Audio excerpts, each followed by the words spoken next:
अरुरा जौन बोल के जमा दिला हाँ जी इनका के मैटर समझा दिया बोले के कहले तो बोलबे ना करी ना कभी ना साफ ही गो आई हर्षित तारना सही बात हर्षित आइल बड़े बड़ी सुंदर गावेले पारंपरिक हाँ जी तहरो के समय रहते मौका दिहल जाई हाँ जी भाई के स्वागत बा वाह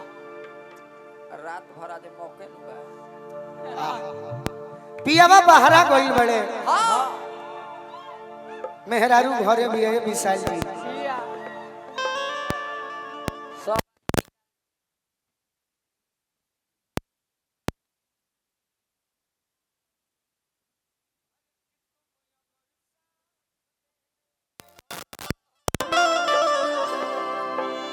का वादा करो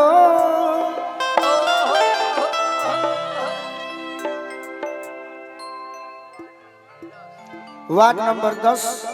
अमित यादव जी जिला पंचायत सदस्य बानी हमरा के आशीर्वाद देले बानी का पप्पू भैया तनी स्टेज पर 2-4 बाल्टी पानी भेजवा दीजिए मान लो रुपया असल भाई सब भैया पंकज जी सूरत में बानी जाई रउरा बनले रहे जाइए बलमुआ बहरे बाड़े अपने सखी से कह तरी की काहे कहीं है सखी ए सखी अब सखी हम बन जेब रउरा रहते अब बलमुआ बहरा आ बोले बोले ए सखी बोला का कही हम अपना दिल की बात आ जस्ट बारिश के फुहेरा बरत आटे हाँ हो तस तस हमरा राजा जी की याद आवत आटे अच्छा ए सखी बोला सखा राजा जी तो परदेश में बसल बानी हाँ हो हमरा ये नइखे बुझा कि हने गांव में सोना दहाइल जाता और वो बाहर कोयला पोछा पर मरले बानी ए राजा ए सखी ए सखी तनी हमरा राजा जी की कैसे समझा त कि हमरा लगे चली आई अच्छा पहले तो कांच कली रहनी उम्र कम सीन रहे हाँ कुछ ना बुझात रहे ए सखी ए सखी अब हमरे राजा जी के समझ जाए के चाहे कि केनियो ऊपर छत ढलाई हो गई बा केनियो सीढ़ी निकल गई बा का करबू हवे बर्बादे का कर देबू कातना जखमी जी के गावे सांसद सनातन पांडे जी बलिया वार्ड नंबर 56 संजय यादव जी ग्रामपुरास बलिया हाँ जी उहे सखी अपना सखी से कहत है का अरे कि जब बलमा बेदर्दी बेदर्दी अरे जब बलमा बेदर्दी अरे बहरा बा तब गुल गुल बिछवाना का होई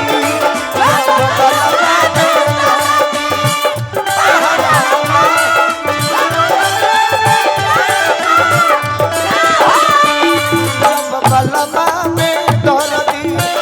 बहरा बा तब गुल गुल बिछवाना का होई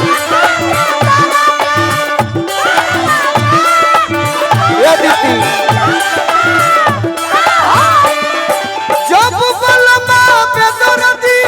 बहरा बा तब गुल गुल बिछवाना का होई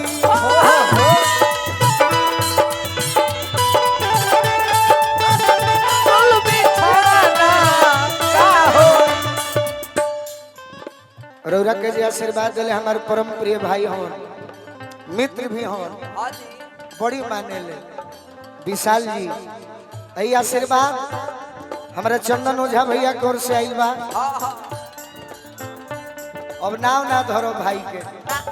रुआ सब बन रही मानत रही बोलू के सही बात सही बात जब बलमा बेदर्दी बहरा बा तब गुल गुल बिछवाना का होई ये हमरा पिंटू सिंह जी का होई आई हमार दुलरुआ राहुल सिंह जी की ओर से छीट दे ए सखी का कही का जब बहरे उड़त उड़त अरे जब बहरे उड़त गुल छहरावा तब फूलल फूलवाना का होई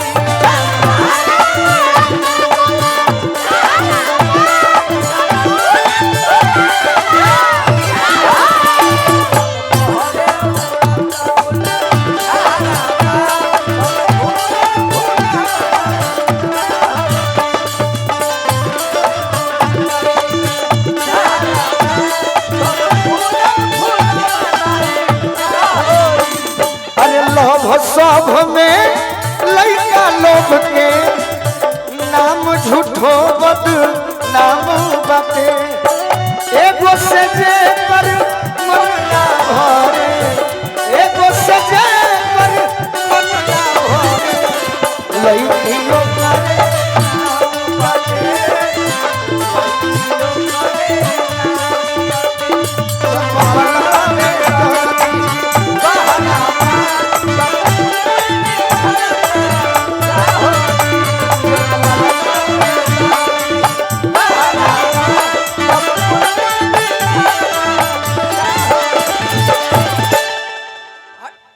और का कहिए सखी हमारा बोलो मुआ से मिले के जोग नहीं खे बनो काहे मिले जुले के ना जब जोग बटे ऐसे नी बनिए सखी योग बटे हो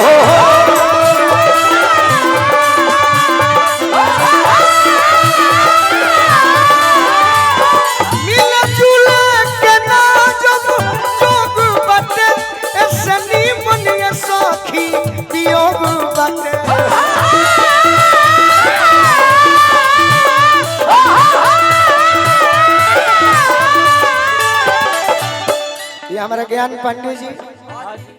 विशाल जी लिखा इहो के हमारे के खूब मानीला मनला के मतलब देख दे कि केने केने डालो तनी डाल दी जब मम्मी बने के दिन जय हो जब मम्मी बने के दिन लम्हारावा तो बकिन के खिलाना का होई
सांसद हमारा सनातन पांडे जी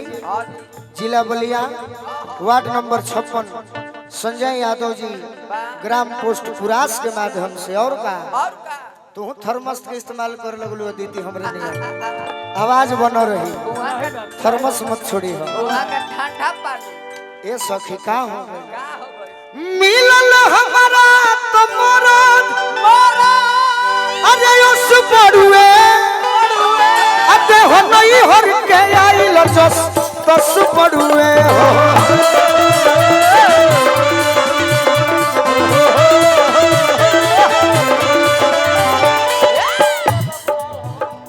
हमरा गार्जियन बनी राजा बाबू राय जी हमारे भैया हजारों रुपया के अजीत चाचा की ओर से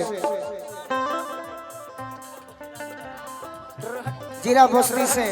डुलडुल तिवारी जी हमरा के आशीर्वाद दिले बानी बार बार प्रणाम दिले बानी ना देत बानी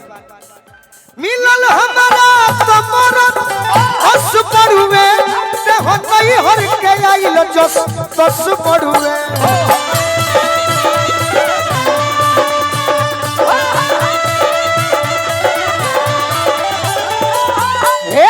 जब जरत बिरह के जब जरत बिरह के जब जरत बिरह के आहरावा तब ऊपर से लवना क्या होई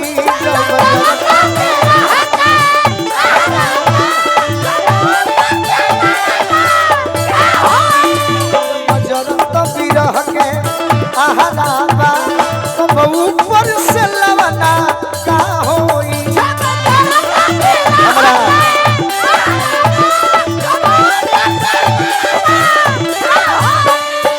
राजा बाबू राय श्री दुलदुल तिवारी जी हमरा अजीत मिश्रा चाचा की ओर से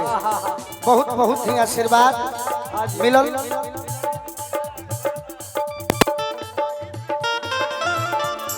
हमरा अजीत चाचा के छोट भाई बानी,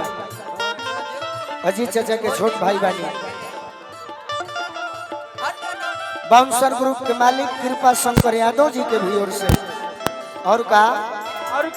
गीत ढेर बड़ा हुल भैया कमे समय में रमन पांडे जी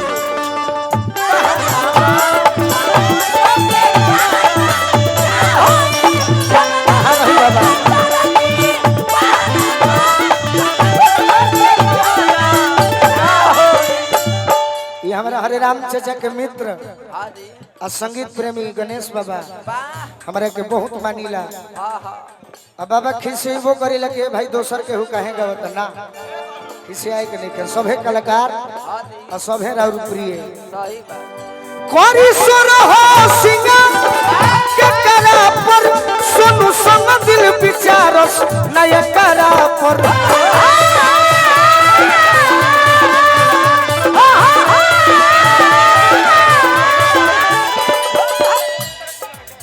रमन पांडे जी हमारे भाई हैं, कृपा शंकर भैया के भी धन्यवाद। कोरी सुर हो सिंगर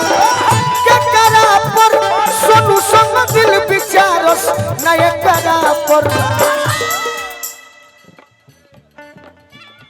जब गोलू बुझाते ना जब गोलू बुझाते ना तहरा बा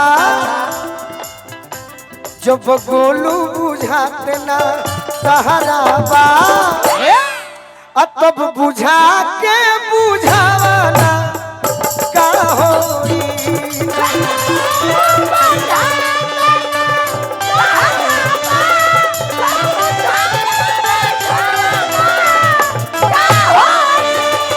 जब गोलू बुझाते ना तहरा बा तब बुझा के बुझावाना का होई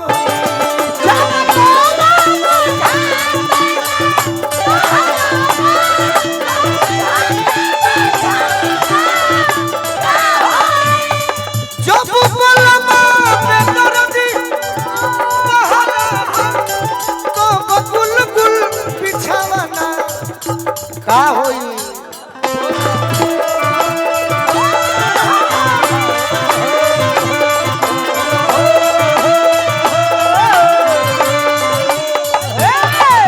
जब बलमा